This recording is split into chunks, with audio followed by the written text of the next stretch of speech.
Next topic जो अपने को दिया है वो दिया है इलेक्ट्रोकेमिकल सेल। आपने जनरल इंफॉर्मेशन पढ़ी है ना इलेक्ट्रोकेमिकल सेल की, कि इलेक्ट्रोकेमिकल सेल कौन सा होता है, कि वो डिवाइस होता है जो कि क्या करे, केमिकल एनर्जी को इलेक्ट्रिकल एनर्जी के अंदर है कन्वर्ट कर दे। उसको क्या बोलेंगे, इलेक्ट्रोकेमिकल सेल बोलेंगे। ये तो क्लियर है। अब बात आती है कंस्ट्रक्शन की, कि इलेक्ट्रोकेमिकल सेल बनता कैसे है। ठीक है, उसके बारे में हम पढ़ेंगे और एग्जाम्पल लेके चलेंगे कि जिंक कॉपर सेल का। किसका? Zinc copper cell. यानी जो हम स्टडी कर रहे हैं वो स्टडी कर रहे हैं इलेक्ट्रोकेमिकल सेल। और इलेक्ट्रोकेमिकल सेल हमें पता है कि क्या करता है, कि जो भी कोई रिडॉक्स रिएक्शन होती है, क्या होती है, कोई भी जो रिडॉक्स रिएक्शन होती है, उस रिडॉक्स रिएक्शन के अंदर जो केमिकल एनर्जी रिलीज होगी, उस केमिकल एनर्जी को किस में कन्वर्ट करता है, इलेक्ट्रिकल एनर्जी में कन्वर्ट करने का काम करेगा। उस डिवाइस को हम बोलते हैं इलेक्ट्रोकेमिकल सेल। पढ़ा है ना आपने? ठीक है। अब बात आती है कि रिडॉक्स रिएक्शन कौन सी होती है। वो रिएक्शन होती है जिसके अंदर ऑक्सीडेशन और जो रिडक्शन है, इसकी ये जो प्रोसेस है ये साथ साथ चलती है। यानी एक सब्सटेंस का ऑक्सीडेशन होगा तो दूसरे सब्सटेंस का क्या होगा, रिडक्शन होगा। तो ये प्रोसेस क्या चलेगी, साथ साथ चलेगी, साइमल्टेनियसली, जो वर्ड हम यूज करते हैं। समझ में आ गया? फिर बात आती है कि जो रिडॉक्स रिएक्शन होती है, ये आपने स्टडी किया है +1 क्लास के अंदर, कि ये तो आपने पढ़ा है कि रिडॉक्स रिएक्शन वो रिएक्शन होती है जिसमें एक का ऑक्सीडेशन और दूसरे का रिडक्शन होता है। पर आपने रिडॉक्स रिएक्शन को भी दो कैटेगरी में स्टडी किया है। एक होती है डायरेक्ट रिडॉक्स रिएक्शन और एक होती है इनडायरेक्ट रिडॉक्स रिएक्शन। पढ़ी है? ठीक है। डायरेक्ट रिडॉक्स रिएक्शन हम उसको बोलते हैं जब सेम वेसल के अंदर ही क्या होगा, ऑक्सीडेशन और रिडक्शन दोनों प्रोसेस साथ साथ चलती है। जैसे आपने क्या किया, ये जो जिंक रोड है इसको हमने रख दिया किसके अंदर, कॉपर सल्फेट सॉल्यूशन के अंदर। किस में रख दिया, कॉपर सल्फेट के सॉल्यूशन में। तो कुछ टाइम बाद क्या होता है कि जो ब्लू कलर है वो क्या हो जाएगा, डिसअपियर हो जाएगा। कॉपर सल्फेट का क्या होता है, ब्लू कलर होता है। यानी जो रिडॉक्स रिएक्शन जिसमें ऑक्सीडेशन और रिडक्शन की जो प्रोसेस है वो एक सिंगल वेसल में या सेम वेसल के अंदर हो, इसमें हो सेम वेसल के अंदर क्या हो रही है, जो ऑक्सीडेशन और रिडक्शन की प्रोसेस हो रही है, तो उसको हम क्या बोलेंगे, डायरेक्ट रिडॉक्स रिएक्शन। यहां जो हम स्टडी कर रहे हैं वो स्टडी कर रहे हैं इनडायरेक्ट। इनडायरेक्ट कौन सी होती है, जिसमें क्या होता है कि दो सेपरेट बीकर के अंदर क्या होती है, अलग अलग रिएक्शन होती है। एक में ऑक्सीडेशन की रिएक्शन होती है तो दूसरे में रिडक्शन की रिएक्शन होती है। ठीक है। जैसे आपने क्या किया, आपने पढ़ा होगा कि जिंक रोड को लेफ्ट बीकर में जिंक सल्फेट सॉल्यूशन के अंदर छोड़ दिया जाता है। ठीक है। और जो राइट बीकर है, ठीक है, उसमें हम क्या लेते हैं, कॉपर सल्फेट सॉल्यूशन लेते हैं जिसके अंदर कॉपर की इलेक्ट्रोड रखी जाती है। जब सेम वेसल के अंदर ही सेम मेटल की रोड को उसके साल्ट सॉल्यूशन में डिप करोगे तो कोई भी चेंज नहीं आता। समझ में आ गया? पर जैसे ही ये कह रहा है एक्सटर्नली आप दोनों इलेक्ट्रोड को किसी वायर से कनेक्ट कर देते हो, ठीक है, तो इनमें केमिकल चेंज स्टार्ट हो जाता है। समझ में आ गया? तो यानी दो डिफरेंट वेसल्स के अंदर, एक में ऑक्सीडेशन की और एक में रिडक्शन की जब रिएक्शन हो रही है तो वो कंबाइन होके एक क्या बनाएगी, रिडॉक्स रिएक्शन बनाएगी। तो उस तरह की रिएक्शन को हम क्या बोलते हैं, इनडायरेक्ट रिडॉक्स रिएक्शन बोलते हैं। और यही हम जो स्टडी कर रहे हैं वो हम कौन सी स्टडी कर रहे हैं, इनडायरेक्ट रिडॉक्स रिएक्शन के अंदर जिंक कॉपर सेल को स्टडी कर रहे हैं। समझ में आ गया? तो अब देखो इसमें होता क्या है, आपको पता चल गया कि रिडॉक्स रिएक्शन क्या है, 2 टाइप्स की है, एक होती है डायरेक्ट और एक होती है इनडायरेक्ट। समझ में आ गया? तो अब अगर आप इनको मतलब स्टार्टिंग से समझोगे तो किस तरह है वो देखो। हमने क्या लिए, यहाँ पे दो बीकर लिए, एक लेफ्ट बीकर लिया और एक ये राइट बीकर ले लिया। ठीक है, दोनों बीकर के अंदर कंस्ट्रक्शन के अंदर हम क्या सीखते हैं कि पहले हम क्या रखेंगे, इनके अंदर मेटल की रोड रखेंगे। जैसे लेफ्ट बीकर के अंदर रखेंगे एक, ये आपको लेफ्ट बीकर दी है, इसमें आपने क्या किया, जिंक सल्फेट ले ली। क्या ले ली, जिंक सल्फेट का सॉल्यूशन लिया और उसमें क्या करनी है, जिंक रोड को डिप करना है। दूसरे बीकर के अंदर आपने क्या ले लिया, कॉपर सल्फेट का सॉल्यूशन ले लिया और उसके अंदर कॉपर रोड को डिप करके रख दो। ये हमने मान ली क्या, कॉपर की इलेक्ट्रोड। ठीक है, यहाँ पे इसने बताया कि इसमें जो सॉल्यूशन है वो आपको दिया है जिंक सल्फेट का और उसकी कंसंट्रेशन दी है 1 मोल। ठीक है, और दूसरे बीकर के अंदर आपने क्या रख लिया, कॉपर सल्फेट का सॉल्यूशन। ठीक है, और उसकी भी कंसंट्रेशन क्या दी है, 1 मोल। वैसे हमने +1 में इसको पढ़ा हुआ है। ठीक है, अब ये कह रहा है कि ये दोनों जो इलेक्ट्रोड है उनको उन्हीं के साल्ट सॉल्यूशन में रखा गया तो कोई भी चेंज नहीं आता। ठीक है, अब हम क्या करते हैं, इसकी कंस्ट्रक्शन में क्या करेंगे, जो आपने क्या करना है, दोनों इलेक्ट्रोड को एक्सटर्नली किससे लिंक करना है, वायर के थ्रू एक्सटर्नल सर्किट को कंप्लीट करते हैं। जैसे ही जिंक रोड को आपने कॉपर रोड से लिंक किया, किसके थ्रू, वायर के थ्रू, तो क्या होगा, उसने बताया कि जैसे ही आप ये फिनोमिना करते हो तो जो जिंक रोड है वो डिजोल्व होनी स्टार्ट हो जाएगी और क्या बनाएगी, जिंक आयन बनाएगी। क्या बनाएगी, मतलब जो जिंक रोड है वो डिजोल्व होगी और बनाएगी जिंक आयन और साथ में देगी इलेक्ट्रॉन्स। क्या देगी, इलेक्ट्रॉन। ठीक है, ये जिंक आयन तो कहां चले जाएंगे, सॉल्यूशन के अंदर चले जाएंगे, जबकि जो इलेक्ट्रॉन्स होंगे वो क्या होंगे, वो इलेक्ट्रोड के ऊपर इकट्ठे हो जाएंगे, जिससे इलेक्ट्रोड पे कौन सा चार्ज आ जाएगा, माइनस चार्ज आ जाएगा। समझ में आ गई बात, कोई डाउट है इसमें? हमने क्या किया, जिंक रोड को जिंक सल्फेट में रखा और कॉपर रोड को कॉपर सल्फेट सॉल्यूशन में डिप करके रख दिया। एक्सटर्नली हमने जिंक रोड को कॉपर रोड से कनेक्ट करना है। समझ में आ गई? जैसे ही हमने कनेक्ट किया तो जो zinc road zinc sulphate solution में थी वो डिसोल्व होना स्टार्ट होगी, घुलना स्टार्ट हो गई और घुल के क्या बनाएगी, जिंक आयन बनाएगी और इलेक्ट्रॉन्स बनाएंगे। जिंक आयन कहां चले गए, सॉल्यूशन में चले गए, जबकि इलेक्ट्रॉन्स किस पे रह गए, इलेक्ट्रोड पे ही रह गए। तो यहां आपने देखा कि जो जिंक रोड है उसने क्या दिए, इलेक्ट्रॉन का लॉस किया है।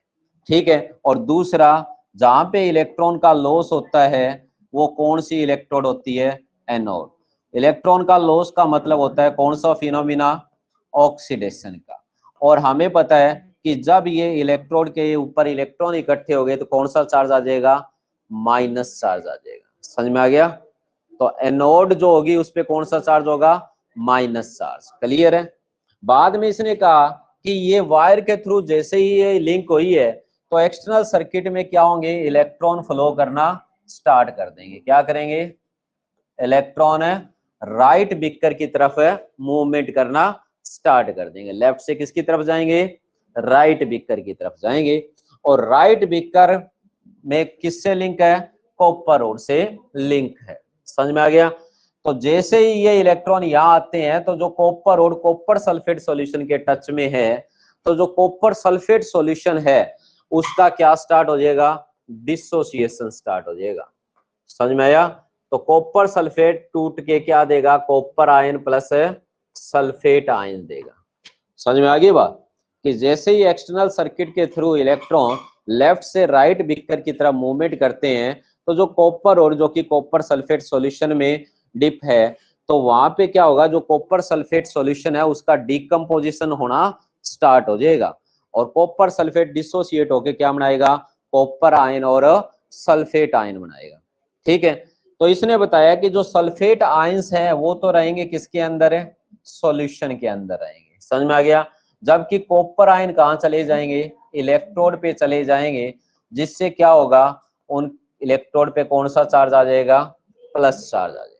तो कॉपर आयन कॉपर इलेक्ट्रोड की तरफ क्यों जा रहे हैं, ये इसलिए जा रहे हैं क्योंकि जो एक्सटर्नल सर्किट के थ्रू क्या आ रहे हैं, इलेक्ट्रॉन्स आ रहे हैं, उन इलेक्ट्रॉन को क्या कर सके, गेन कर सके, क्योंकि इन पे प्लस चार्ज है और ये क्या करेंगे, इलेक्ट्रॉन गेन करेंगे और इलेक्ट्रॉन गेन करके कहाँ पे डिपॉजिट हो जाएंगे, कॉपर की इलेक्ट्रोड के ऊपर। समझ में आ गया, कोई डाउट?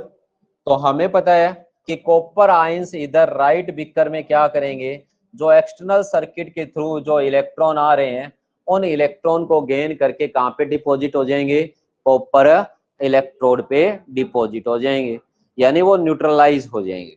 तो आपने देखा कि जो कॉपर रोड है वहां पे क्या हो रहा है, रिडक्शन हो रहा है, तो वो किसका काम करेगी, कैथोड का काम करेगी। किसका काम करेगी, कैथोड का। और उसके ऊपर चार्ज कौन सा रहेगा, पॉजिटिव चार्ज रहेगा। Any doubt? हो जाएगा ना ये। बाद में देखो इसके अंदर क्या देखने को आपको मिलेगा, ये कह रहा है कि अगर इस तरह चार्ज फ्लो करेगा, यानी इस तरह अगर इलेक्ट्रॉन्स की मूवमेंट होती है, तो क्या होगा, जो लेफ्ट बीकर है उस पे प्लस चार्ज हो रहा है, किसके कारण है, जिंक आयन के कारण, जबकि राइट बीकर में कौन सा चार्ज डेवलप हो रहा है, माइनस चार्ज, किसके कारण है, सल्फेट आयंस के कारण। समझ में आ गया? तो इस तरह दोनों बीकर में अपोजिट चार्ज जनरेट होने से क्या होगा, ज्यादा टाइम तक ये फिनोमिना नहीं होगा, क्योंकि लेफ्ट बीकर के अंदर प्लस चार्ज आ गया, राइट में माइनस चार्ज आ गया, तो इलेक्ट्रिकल न्यूट्रलिटी नहीं है। इसलिए हम कहेंगे, हम जानते हैं वैसे कि जो इलेक्ट्रॉन्स के अपोजिट कौन फ्लो करता है, करंट फ्लो करता है, तो ये ज्यादा टाइम तक नहीं हो पाएगा, क्योंकि दोनों तरफ क्या हो चुके हैं, अपोजिट चार्ज जनरेट हो चुके हैं, तो इलेक्ट्रॉन्स की मूवमेंट ऑटोमेटिकली स्टॉप हो जाएगी। समझ में आ गया? तो इसी प्रॉब्लम को सॉल्व करने के लिए हमने पढ़ा है कि यहाँ पे हम क्या लगाते हैं, एक यू शेप ट्यूब लगाते हैं। क्या लगाते हैं, यू शेप ट्यूब लगाते हैं, जिसको क्या कहा जाता है, साल्ट ब्रिज कहा जाता है। क्या कहते हैं जिसको, साल्ट ब्रिज। जैसे ही ये हमने यू शेप ट्यूब यहाँ यूज की, यानी साल्ट ब्रिज लगाया, लगाते ही क्या होगा, जो राइट बीकर से जो सल्फेट आयंस है वो किसकी तरफ मूवमेंट करने लग जाएंगे, लेफ्ट बीकर की तरफ। समझ में आ गया? तो जैसे ही वो इधर आएंगे, तो इधर आके वो किससे कंबाइन होंगे, जिंक आयन से, और यहाँ पे क्या हो जाएगा, चार्ज का न्यूट्रलाइजेशन हो जाएगा। क्या हो जाएगा, समझ में आ गया? तो जैसे ही हमने यू शेप ट्यूब यानी साल्ट ब्रिज का यूज किया, तो उसने क्या कर दिया, इनर सर्किट को कंप्लीट कर दिया, जिससे क्या है, चार्ज का क्या हो गया, न्यूट्रलाइजेशन हो गया, और ये पूरी प्रोसेस चलती रहेगी। समझ में आ गया? जैसे जैसे ये प्रोसेस चलेगी, वैसे वैसे जिंक रोड का वेट कम होता रहेगा, जबकि कॉपर रोड का वेट क्या है, बढ़ता रहेगा, क्योंकि कॉपर सल्फेट सॉल्यूशन से कॉपर इलेक्ट्रोड पे डिपॉजिट होता रहेगा। समझ में आ गया? और जब तक इन दोनों सेल्स का पोटेंशियल डिफरेंस जीरो नहीं हो जाता, तब तक ये सेल वर्क करता रहेगा। एक तरफ ऑक्सीडेशन होता रहेगा और एक तरफ रिडक्शन की प्रोसेस चलती रहेगी। समझ में आ गया? कोई डाउट है इसमें? तो ये होता है इलेक्ट्रोकेमिकल सेल। तो यहाँ पे इसने बताया कि ये सेल कब ऑपरेट करता है, जो सेल का जो पोटेंशियल डिफरेंस है, यानी इसको हम इलेक्ट्रोड पोटेंशियल बोलते हैं सेल का, अगर ये क्या होगा, जीरो से ज्यादा होगा, तभी सेल क्या करती रहेगी, वर्किंग के अंदर रहेगी। और हम देख रहे हैं कि जिंक से जो कॉपर है उसकी तरफ क्या मूवमेंट होगी, इलेक्ट्रॉन्स की, और कॉपर से जिंक की तरफ किसकी मूवमेंट होगी, करंट की मूवमेंट चलती रहेगी। समझ में आ गया? कोई डाउट है इसमें? तो आपने बस यही देखा कि जो इलेक्ट्रोकेमिकल सेल होता है उसमें हम दो बीकर लेते हैं, एक लेफ्ट बीकर और एक राइट बीकर। लेफ्ट बीकर में जिंक रोड को जिंक सल्फेट में रखना है, राइट बीकर में कॉपर रोड को कॉपर सल्फेट में रखना है। जैसे ही एक्सटर्नली वायर से कनेक्ट करेंगे तो जिंक रोड डिसॉल्व होनी स्टार्ट होगी और जिंक आयन सॉल्यूशन में आएंगे, जबकि इलेक्ट्रॉन इलेक्ट्रोड के ऊपर ही इकट्ठे हो जाएंगे। ठीक है? और ये इलेक्ट्रॉन एक्सटर्नल सर्किट के थ्रू राइट बीकर की तरफ मूवमेंट करेंगे। जैसे ही उधर जाएंगे तो उधर कॉपर सल्फेट सॉल्यूशन डिसोसिएट होगा, कॉपर आयन और सल्फेट आयन बनाएगा। कॉपर आयन कॉपर इलेक्ट्रोड पे चले जाएंगे और सल्फेट आयन सॉल्यूशन में रहेंगे।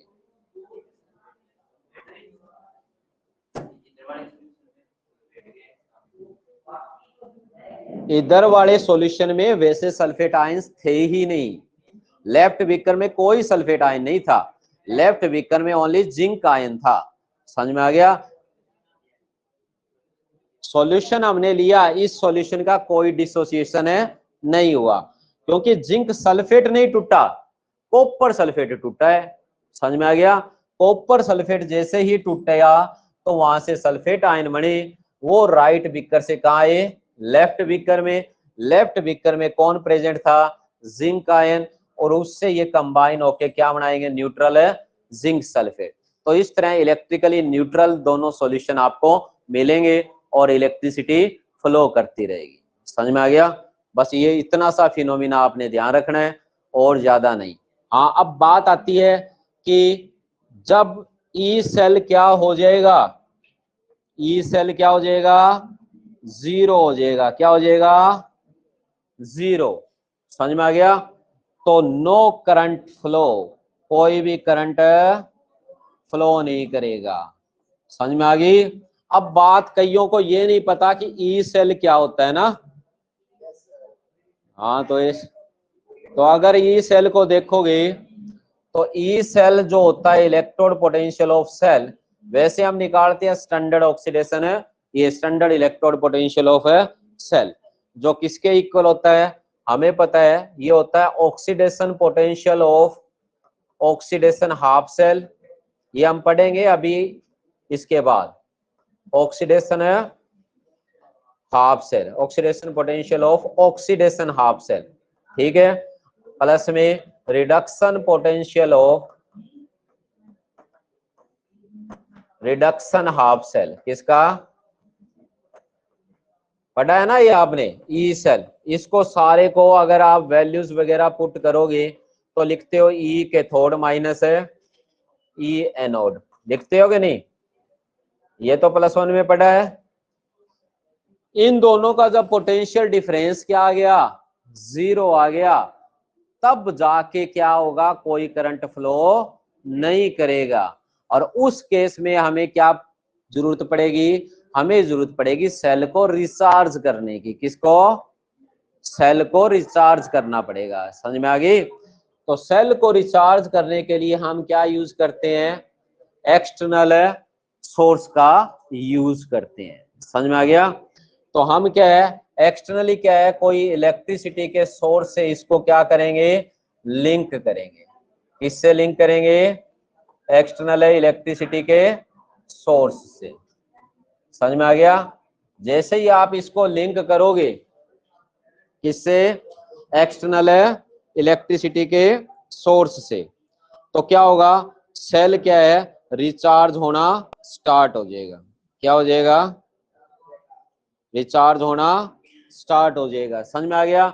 और उस टाइम ये सेल कौन से सेल में बदल जाएगा? इलेक्ट्रोलाइटिक सेल के अंदर। समझ में आ गई? क्योंकि अब क्या है, ये सारी रिएक्शनें क्या होगी? अपोजिट डायरेक्शन में स्टार्ट हो जाएगी। समझ में आया? तब सेल किसकी तरह बिहेव करेगा? इलेक्ट्रोलाइटिक सेल की तरह। तो ये आपने ई एक्सटर्नल जोड़ दिया, बाहर से आप बैटरी को चार्ज करने के लिए इलेक्ट्रिसिटी का सोर्स यूज कर रहे हो।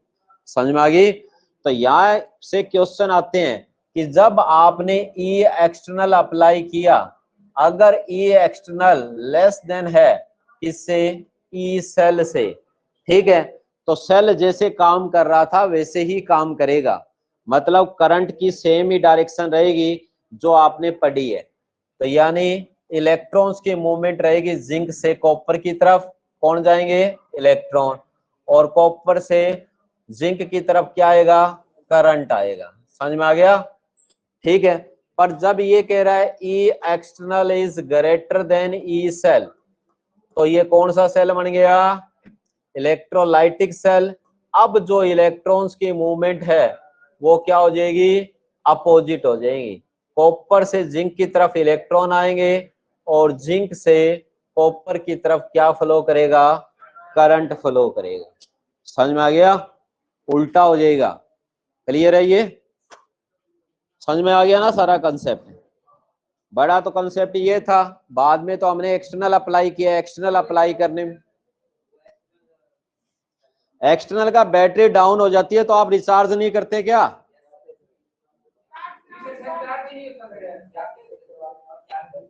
चार्ज ना हो तो वो बैटरी निकाल के फेंक देना, कोई काम की नहीं है, क्योंकि उसके सारे इलेक्ट्रोलाइट खत्म हो चुके हैं। हाँ तो वही तो इलेक्ट्रोलाइट है ना, कोई तेजाब वगैरह यानी एसिड वगैरह में ऐड करते हैं, वो इलेक्ट्रोलाइट का वर्क करता है। समझ में आ गई बात? ठीक है, तो यानी ये कंडीशन आपको ध्यान रखनी है कि इस केस में ये काम कर रहा था इलेक्ट्रोकेमिकल सेल की तरह। किसकी तरह? ठीक है, और यहाँ पे इलेक्ट्रोलाइटिक सेल बन गया। क्या बन गया ये? और जब ये इलेक्ट्रोलाइटिक सेल बनता है तो उसी को क्या बोलते हैं? डैनियल सेल के नाम से दिया गया इसको। समझ में आ गया? समझ में आ गई ये बात? तो ये आपको ध्यान रखना है। कर लोगे अब कि किस तरह इलेक्ट्रोलाइटिक सेल की तरह बिहेव करेगा जब एक्सटर्नल पोटेंशियल डिफरेंस जो आपने अप्लाई किया वो सेल के पोटेंशियल डिफरेंस से क्या होगा? ज्यादा होगा। तो इसी को क्या बोलेंगे? Electrolytic cell. या ये किसकी तरह बिहेव करेगा? अब डैनियल सेल की तरह। समझ में आ गई? कोई डाउट? ठीक है, तो ये आपने अच्छी तरह करना है इसको। तो अब यहाँ पे जो अपने को दिया है वो क्या दिया वो देखते हैं। ये सारा फिनोमिना यहाँ पे लिखा हुआ है, जितनी थ्योरी मैंने बताई है, ठीक है, वो सारी की सारी थ्योरी आपको दी हुई है, लिखवाई हुई है यहाँ पे। ठीक है, उसी थ्योरी को आपने रिवाइज करना है। हाँ, उल्टा सेल की तरह कब बिहेव करेगा? जब वो इलेक्ट्रोलाइटिक सेल की तरह बिहेव करता है। समझ में आ गया? कोई डाउट है इसमें? तो यानी ये जब सेल वर्क करेगा तो हमने पढ़ लिया सल्फेट आयन इधर आएंगे, ठीक है, इलेक्ट्रॉन्स है राइट बिकर की तरफ जाएंगे, जबकि आयन है लेफ्ट बिकर की तरफ आएंगे। तो मैंने कहा था इधर जिंक सल्फेट की कंसंट्रेशन बढ़ेगी, ठीक है, जबकि इधर क्या होगी? कॉपर सल्फेट की कंसंट्रेशन है डिक्रीज होगी। बस ये ध्यान रखना है। समझ में आ गया? बाकी ये सारे के सारे वही पॉइंट दिए हुए हैं। ठीक है, तो इस तरह इसने बताया है कि जैसे ही साल्ट ब्रिज का यूज करते हैं तो क्या होगा? दोनों सॉल्यूशन के बीच में इलेक्ट्रिकल न्यूट्रलिटी मेंटेन हो जाएगी। समझ में आ गया? और करंट है फ्लो करता रहेगा। ठीक है, एक्सटर्नल सर्किट में हमने देखा कि एनोड से कैथोड की तरफ इलेक्ट्रॉन जा रहे हैं, जबकि इनर सर्किट में हम देख रहे हैं कि कैथोड से एनोड की तरफ है आयंस की मूवमेंट हो रही है।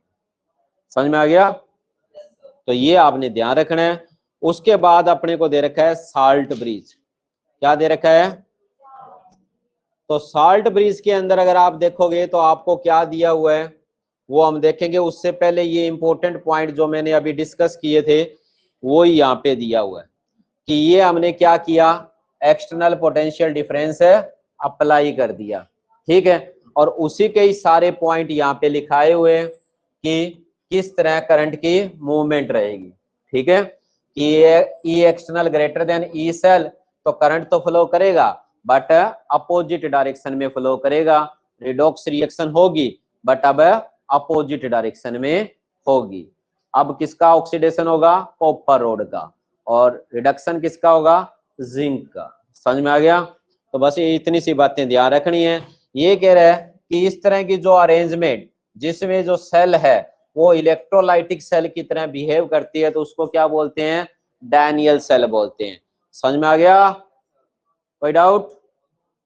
उसके बाद देखो जो नेक्स्ट अपने को दिया है वो दिया है साल्ट ब्रिज। क्या दिया हुआ है? साल्ट ब्रिज का आपने अभी देखा था कि यू शेप ट्यूब होती है जो कि इनर्ट इलेक्ट्रोलाइट से फिल होती है। समझ में आ गया? कौन से इलेक्ट्रोलाइट होते हैं वो? Potassium chloride, potassium sulphate, potassium nitrate वगैरह वगैरह। समझ में आ गया? ठीक है, तो इसने बताया कि साल्ट ब्रिज के मेन फंक्शन, ये क्या करता है, आयंस की मूवमेंट को अलाउ करेगा। दो बीकर में से आयन एक दूसरे की तरफ जा रहे हैं बिना दोनों सॉल्यूशन को मिक्स किए हुए। समझ में आ गया? ये इनर सर्किट को कंप्लीट करता है और ये इलेक्ट्रिकल न्यूट्रलिटी को मेंटेन करता है। तो इंपॉर्टेंट है 2 मार्क्स के क्वेश्चन में। समझ में आ गया? ठीक है। उसके आगे देखो, इसने कहा है कि जब हम क्या करें, साल्ट ब्रिज को किससे रिप्लेस कर दें, पोरस पोर्ट से, तो इस तरह का इलेक्ट्रोकेमिकल सेल देखने को मिलेगा। ठीक है, ये डैनियल सेल नहीं है। ठीक है, ये ध्यान रखना है कि ये कई बार आता है इलेक्ट्रोकेमिकल सेल, वैसे बुक्स के अंदर कई बार इसको भी डैनियल सेल बोला गया है। समझ में आ गया कि इसमें भी तो वही कर सकते हैं, बाहर से इलेक्ट्रिसिटी सोर्स लगा के। तो ये सेल जो होता है ना, वो इस तरह होता है, उसमें ये पोरस पोर्ट यूज किया जाएगा। ठीक है, इसके अंदर हम क्या लेते हैं, इस तरह लेते हैं, ये हमने वर्किंग किया हुआ है लैब के अंदर। समझ में आ गया? तो यहाँ पे जो अंदर वाला जो आपको दिया हुआ है, ठीक है, ये अंदर वाला जो पोर्ट्स दिया हुआ है, इसमें आप जिंक सल्फेट का सॉल्यूशन रख सकते हो। ठीक है, और जो बाहर वाला ये कॉपर वेसल होता है। ठीक है, और ये जो आपको पोर्ट दिया होता है, पोरस पोर्ट, पीओपी वगैरह का ये बना होता है किसी चीज का। ठीक है, इसके अंदर हम फिल कर देते हैं जिंक सल्फेट और इस कॉपर वेसल में कॉपर सल्फेट सॉल्यूशन रख देंगे। ठीक है, फिर हम क्या करेंगे, इसमें जिंक रोड को रखते हैं और ये कॉपर जो वेसल है इसको आप लिंक कर देते हो किससे, जिंक रोड से। समझ में आ गया? तो सेम वैसे ही आपको देखने को मिलेगा जैसे इलेक्ट्रोकेमिकल सेल में देखने को मिल रहा, क्योंकि ये पोरस पोर्ट जो है ये किसका काम कर रहा है, साल्ट ब्रिज का। किसका काम करेगा ये, क्योंकि जो आयन है इसके थ्रू ये सॉल्यूशन से दूसरे सॉल्यूशन में मूवमेंट कर सकते हैं बिना दोनों सॉल्यूशन के मिक्स होए हुए। समझ में आ गया? तो ये वो ही अरेंजमेंट यहाँ पे सारी शो की हुई है, कर लोगे अब। उसके बाद जो इंपॉर्टेंट पॉइंट है वो है रिप्रेजेंटेशन ऑफ इलेक्ट्रोकेमिकल सेल। तो ये इंपॉर्टेंट है क्योंकि जब भी आप कोई न्यूमेरिकल करते हो, ठीक है, तो न्यूमेरिकल पार्ट में आपको इलेक्ट्रोकेमिकल सेल दी हुई मिलेगी। ठीक है, तो कोई भी जो इलेक्ट्रोकेमिकल सेल को जब आप सिंपली रिप्रेजेंट करो तो किस तरह रिप्रेजेंट करोगे वो आपको ध्यान रखना है कि इलेक्ट्रोकेमिकल सेल में जिसका भी ऑक्सीडेशन होता है उसको हमेशा लेफ्ट हैंड साइड में रखा जाता है। ठीक है, और उसके बीच में डबल लाइन यूज की जाती है जो कि रिप्रेजेंट करती है साल्ट ब्रिज को। ठीक है, और दूसरा राइट साइड में आप किसको लिखोगे, जिसका रिडक्शन हो रहा है। ठीक है, समझ में आ गया? और ऑक्सीडेशन जिसका भी हो रहा है वो किसके ऊपर होता है, हमेशा एनोड के ऊपर, और रिडक्शन किस पे होता है, कैथोड के ऊपर।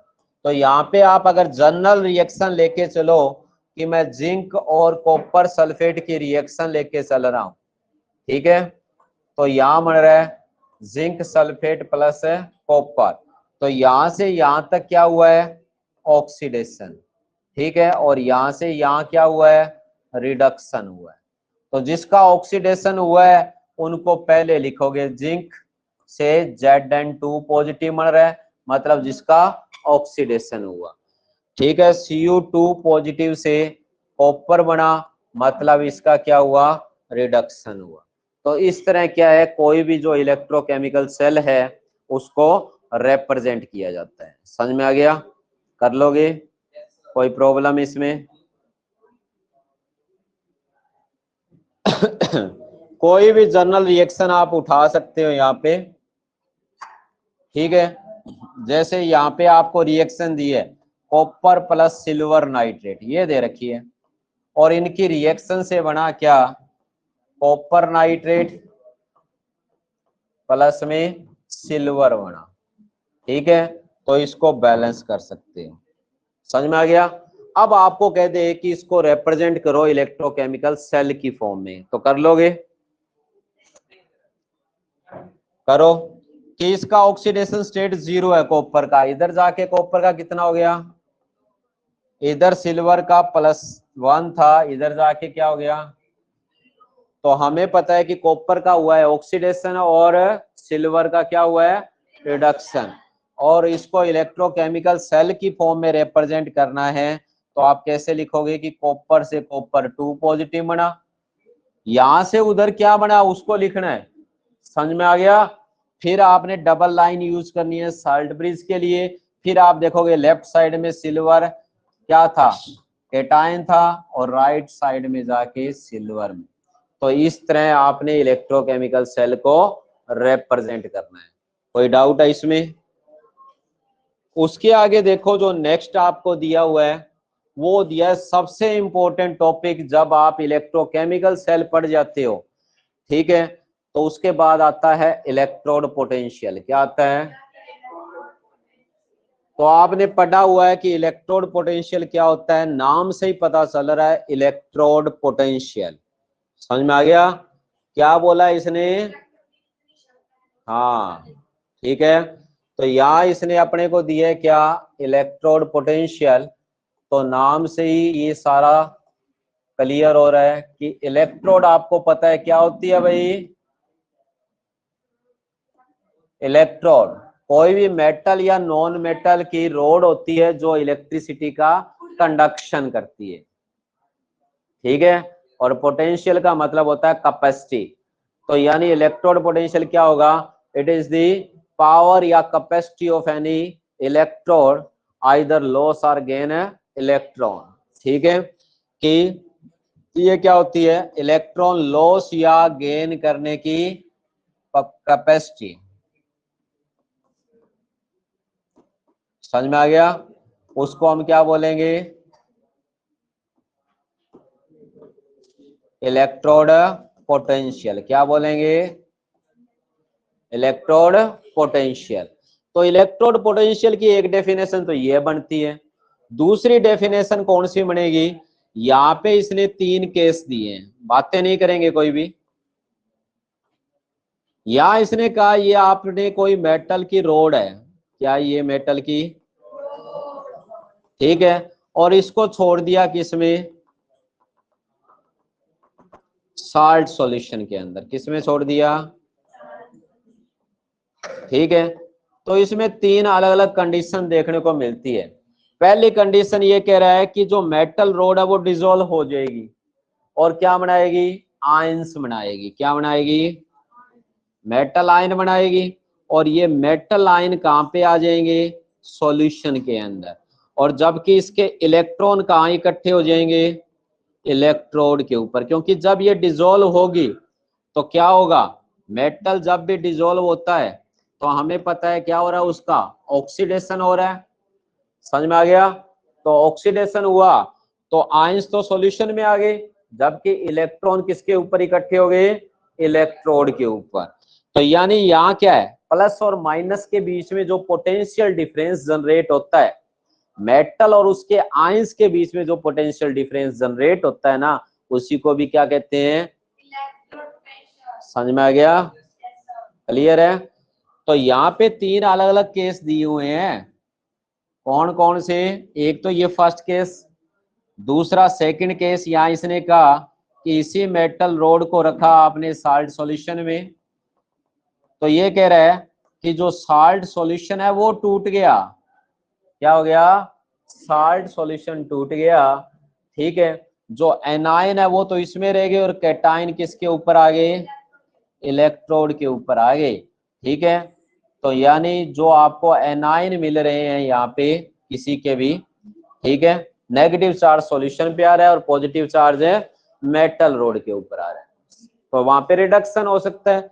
समझ में आ गया, क्या हो सकता है, रिडक्शन। क्योंकि ये पॉजिटिव वाले हैं, ये इलेक्ट्रोड पे आएंगे, क्यों, क्योंकि इलेक्ट्रॉन गेन करने आएंगे। समझ में आ गया, ठीक है। तीसरा केस ये भी हो सकता है ना कि यहाँ आपने मेटल रोड को छोड़ा और उसके ऊपर कोई भी इफेक्ट नहीं पड़ेगा, मेटल आयन आएगा और इससे टकरा के वापिस चला जाएगा, नो चेंज। तो यानी जो मेन पॉइंट था वो मैंने यहाँ आपको डिस्कस कर दिया कि जो मेटल और उसके आयंस के बीच में जो पोटेंशियल डिफरेंस क्रिएट होता है उसको हम क्या बोलेंगे, इलेक्ट्रोड पोटेंशियल बोलेंगे। समझ में आ गई? तो यही आपको यहाँ पे तीनों केस दिए हुए हैं। समझ में आ गया? कौन कौन से हैं? तीनों के तीनों केस साफ दिए हैं कि पोटेंशियल किसी भी इलेक्ट्रोड का किस लिए या तो इलेक्ट्रॉन गेन करेगा या इलेक्ट्रॉन लॉस करेगा। समझ में आ गया? ठीक है, ये तीनों केस आपके सामने है, जिसमें या मेटल टूट के क्या देगा, आयन कैटायन बनाएगा, या कैटायन इलेक्ट्रॉन गेन करके न्यूट्रल कन्वर्ट हो जाएगा, या उसमें कोई भी चेंज नहीं आएगा। तो यहाँ इसने कहा है कि ये पोटेंशियल डिफरेंस जो किसके बीच में एग्जिस्ट करता है, मेटल और उसके आयंस के बीच में। समझ में आ गया? उसको क्या बोलेंगे? इलेक्ट्रोड पोटेंशियल बोलेंगे। कोई डाउट? फिर आगे बात आती है क्या, मेजरमेंट ऑफ इलेक्ट्रोड पोटेंशियल।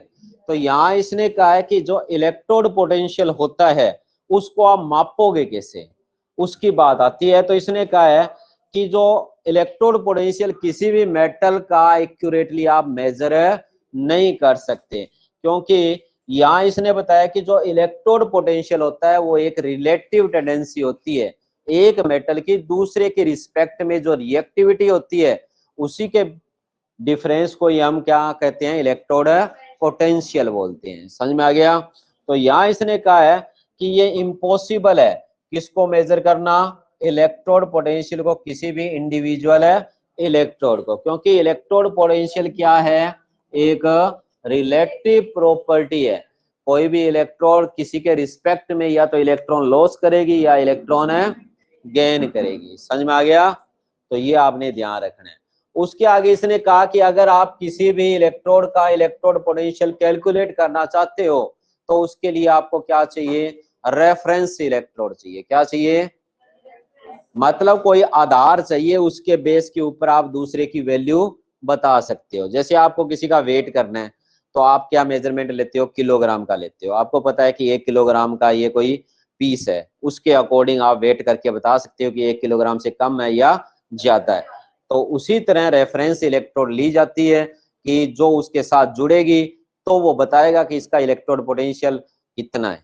तो उसी लिए जो रेफरेंस इलेक्ट्रोड जो आप सिलेक्ट करोगे वो ऐसी होनी चाहिए जिसका इलेक्ट्रोड पोटेंशियल क्या हो, 0 हो। और ऐसी ही एक इलेक्ट्रोड जो आपको दी है वो कौन सी दी है, स्टैंडर्ड हाइड्रोजन इलेक्ट्रोड, या जिसको आप क्या बोलते हो, नॉर्मल हाइड्रोजन इलेक्ट्रोड बोलते हो। पढ़ी है ना आपने बुलंद?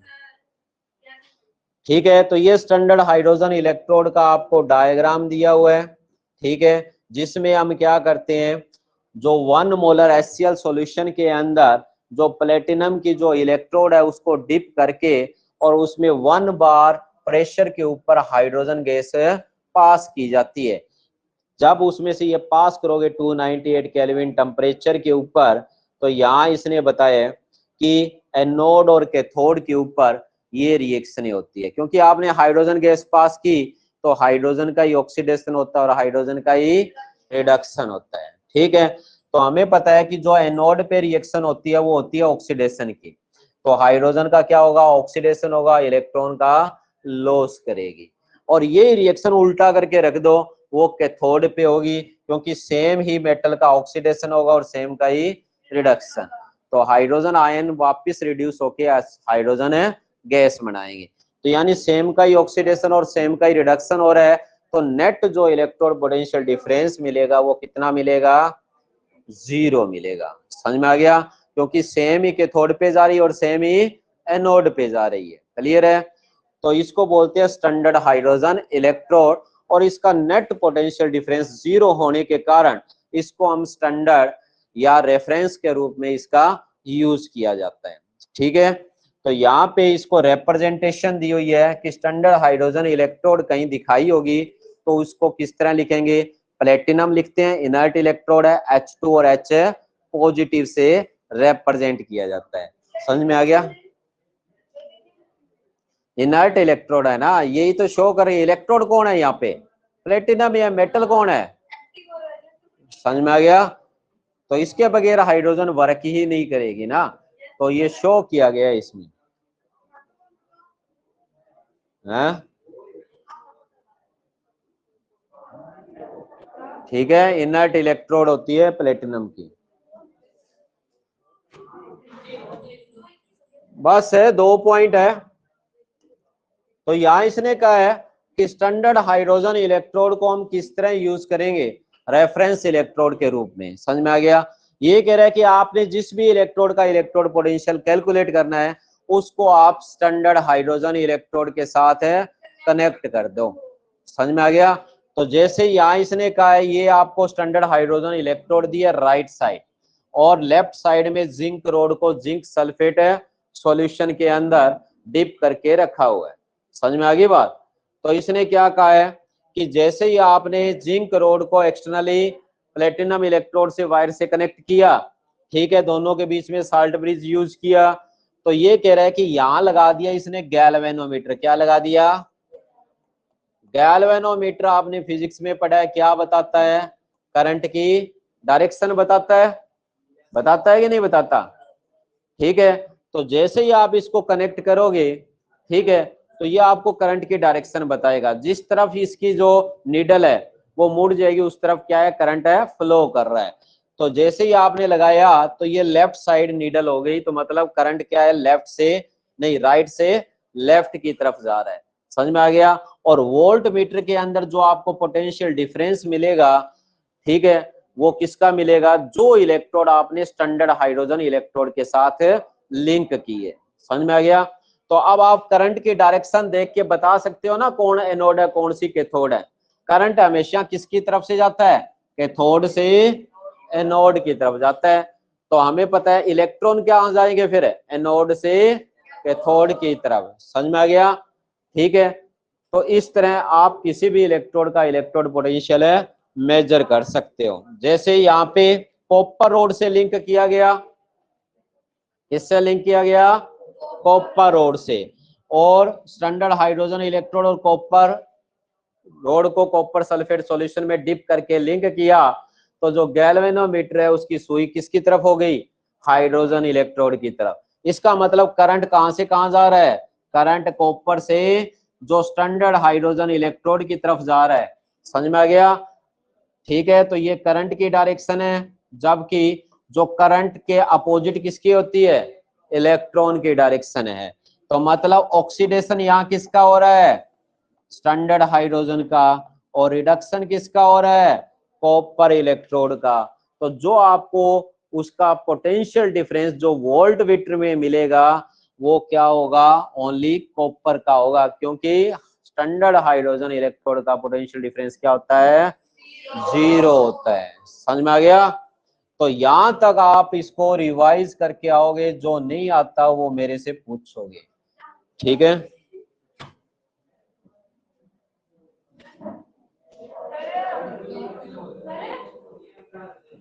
हम्म